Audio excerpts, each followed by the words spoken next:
ஒருத்தன் ஹோட்டல்ல உட்காந்து சாப்பிட்டுட்டு இருக்கான். அவன் அவனோட வாயை துடைக்க டிஷ்யூக்கு பதிலா அங்க இருந்த ஒரு பொண்ணோட ஸ்கர்ட் எடுத்து துடைக்கிறான். அந்த பொண்ணு அவங்க கிட்ட என்ன பண்ணிட்டு இருக்க, இது என்னோட ட்ரெஸ்ன்னு சொல்றா. இவன் அந்த பொண்ணு கிட்ட நிறைய காசு கொடுத்து புது ட்ரெஸ் வாங்கிக்கோன்னு சொல்றான். இந்த பொண்ணு அவங்க கிட்ட இந்த காசை நீயே வச்சுக்கோன்னு சொல்லிட்டு அவன் கண்ணத்திலேயே பலான்னு ஒரு அற விடுறா. இவன் அங்க இருந்த செக்யூரிட்டியை கூப்பிட்டு இந்த பொண்ணு வெளியே அனுப்ப சொல்றான். இந்த பொண்ணு அந்த செக்யூரிட்டி கிட்ட என் மேல எந்த தப்புமே இல்ல, இவன் தான் என்கிட்ட பிரச்சனை பண்றான்னு சொல்றா. அந்த செக்யூரிட்டி அவ சொல்றதை கேட்காம அவளை வெளியே அனுப்ப பாக்குறான். இவன் அந்த பொண்ணு கிட்ட இது என்னோட ஹோட்டல்னு சொல்றான். இந்த பொண்ணு அவங்க கிட்ட நீ என்னோட ஈவினிங்கவே வீணாகிட்ட, என்னோட கனவையும் அழிச்சிட்டுன்னு சொல்லிட்டு அவன் மேலேயே மயங்கி விழுந்துறா. இவன் அந்த பொண்ணை தூக்கிட்டு பெரிய ஹாஸ்பிட்டலுக்கு போறான். இந்த பொண்ணு அரமைக்குதுல என்கிட்ட எந்த ஒரு இன்சூரன்ஸும் இல்லன்னு சொல்றா. இவன் உடனே அவனோட கையில இருந்த ரிங்க கட்டி அவளுக்கு போட்டு விட்டுட்டு அங்க இருந்த டாக்டர் கிட்ட இவன் என்னோட வைஃப், என்கிட்ட ஃபேமிலி இன்சூரன்ஸ் இருக்கு, என்னோட வைஃப்க்கு ட்ரீட்மெண்ட் பாருங்கன்னு சொல்றான். அவங்களும் இவளுக்கு ட்ரீட்மெண்ட் பாக்குறாங்க.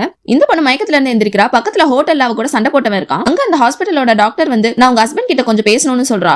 இந்த பொண்ணு அந்த டாக்டர் கிட்ட உண்மையா சொல்ல போறா. இவன் உடனே அந்த பொண்ணை கிஸ் பண்ணிட்டு அவளை பேச விடாம பண்ணிட்டு டாக்டரை கூப்பிட்டு வெளியே போறான். அந்த டாக்டர் இவங்க கிட்ட உங்களோட வைஃப்க்கு கேன்சர் இருக்கு, இன்னும் கொஞ்ச நாள் தான் உயிரோட இருப்பாங்கன்னு சொல்றாங்க. இவன் அதை கேட்டு ரொம்ப ஃபீல் பண்றான். இவன் அந்த பொண்ணு கிட்ட போய் சாரி கேட்கறான். இந்த பொண்ணு அவங்க கிட்ட நான் உன்னை மன்னிக்கவே மாட்டேன், என்னோட கனவையே நீ அழிச்சிட்ட, நான் எவ்வளவு ஆசையோட அந்த ஹோட்டலுக்கு வந்தேன் தெரியுமா, நான் அழகான ட்ரெஸ் போட்டுட்டு மியூசிக் எல்லாம் கேட்டுட்டு டின்னர் சாப்பிடலாம்னு நினைச்சேன், நீ எல்லாத்தையுமே வீணாக்கிட்டேன்னு சொல்றா. அவனை திட்டு வெளியே போக சொல்லிடுறா.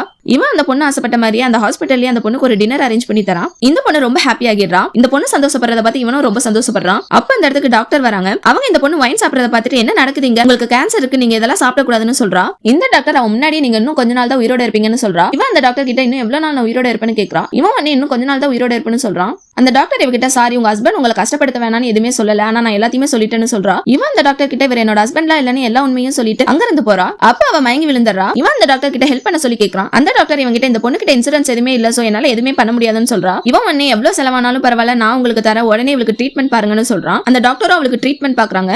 அந்த பொண்ணு மயக்கத்துல இருந்து எந்திரிக்கிறா. அவன் அந்த டாக்டர் கிட்ட நான் எப்படி இன்னும் உயிரோட இருக்கேன்னு கேட்கறா. அந்த டாக்டர் அவகிட்ட உனக்கு விலை அதிகமான ஆபரேஷன் பண்ணிருக்கோம், இதுக்கு எல்லாத்துக்குமே உங்க கூட இருந்தவர் தான் செலவு பண்ணாருன்னு சொல்றா. இவன் நல்லா ட்ரெஸ் பண்ணிட்டு அவனை பார்க்க போறா.